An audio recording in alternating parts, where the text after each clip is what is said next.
I'm Dr. Gulab Gupta. Today I'm talking about how to prevent the outbreaks of viral infection or the bacterial infection.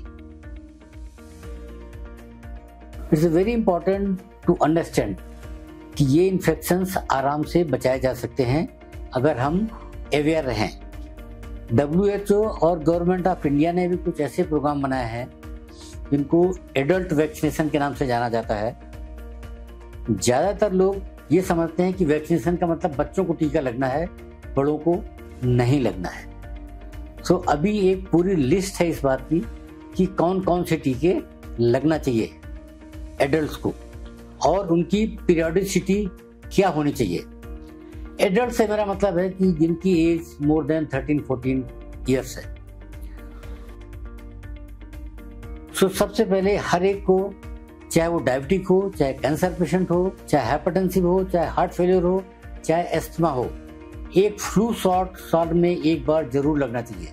Flu shot yearly to everybody, but it is mandatory for those who are have serious type of disease like cancer patient जिनकी immunity कम हो जाती है, like asthma patient, like diabetic patient, like heart failure patient, like those who are taking chemotherapy, उनके लिए।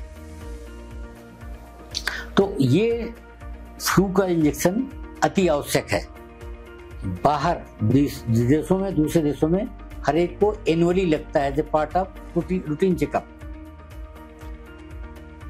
अब सवाल आता है कि और कौन कौन से टीके लगना है। टीके बहुत सारे उपलब्ध हैं। मेनिंजाइटिस के लिए भी उपलब्ध है, जापानीज एन्सेफेलाइटिस के लिए उपलब्ध है, हेपेटाइटिस बी के लिए उपलब्ध है जिनको बचपन में ना लगा हो, दोज हु आर अबव 60, क्योंकि जिनकी उम्र 40 साल है उनको तो गवर्नमेंट ने मैंडेटरी हेपेटाइटिस बी के टीके लगवा दिए, हेपेटाइटिस ई के लगवा दिए। लेकिन जिनको टीका नहीं लगा उनके लिए आवश्यक है कि हेपेटाइटिस बी के 2 डोजेस लगवानी है। अब सवाल आता है इसके बाद निमोनिया का।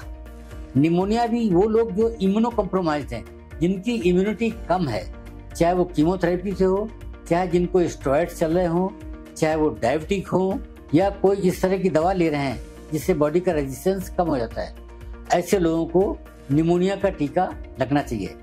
अभी तक 2 टीके आते थे, प्रेविनार 23 और पल्मोट 13 एंड प्रेविनार 23। नाउअडेज इन दोनों का एक कॉम्बिनेशन आ गया है जिसे कहते हैं Prevnar 20, that is required once in a year and for all age group, preferably after 50।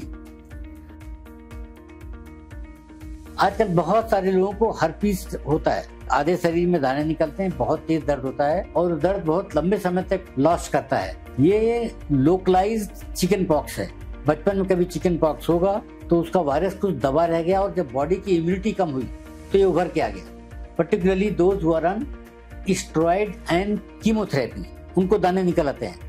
और कुछ कीमोथेरेपिस्ट जो कैंसर स्पेशलिस्ट हैं वो अपने हर मरीज को लगातार देते हैं इसकी हर्पीस की दवा, और वैक्सीनेशन तो लगवाना अति आवश्यक है। इसकी 2 डोज लगती है और आजकल अमिताभ बच्चन जी भी इनका एडवर्टाइज कर रहे हैं। इसको सिंग्रेस के नाम से आती है, 1 महीने में और 2 महीने के बाद लगना है। कुछ टीके ऐसे होते हैं जिनसे सर्वाइकल कैंसर का बचाव हो सकता है।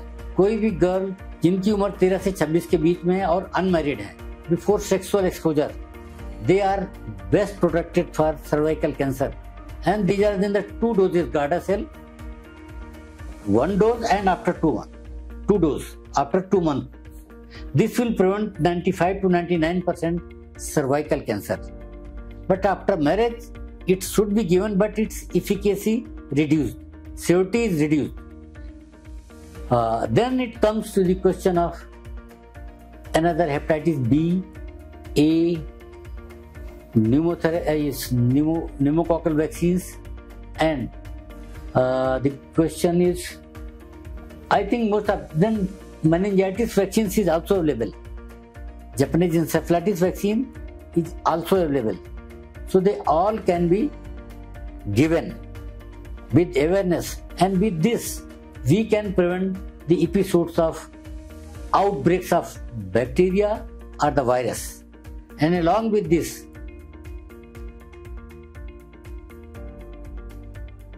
we have to take like COVID vaccine, which I forgot to tell. It is a mandatory. जिन लोगों ने किसी गलत फहमी की वजह से नहीं लगवाया वो लोग फिर लगवा लें। और इस वैक्सीन से हार्ट की तकलीफ कोई नहीं होती, हार्ट फेलियर नहीं होती। जैसे कि लोगों को गलत धारणा है इसके लगाने के बाद प्रॉब्लम होती है या ऐसा हो सकता है कुछ। तो कोविड वैक्सीन जिनको नहीं लगा उनको लगना भी अति आवश्यक है। Just for information, dengue vaccine has been tried, launched in some countries but not approved in India, and neither we are doing day-to-day practice.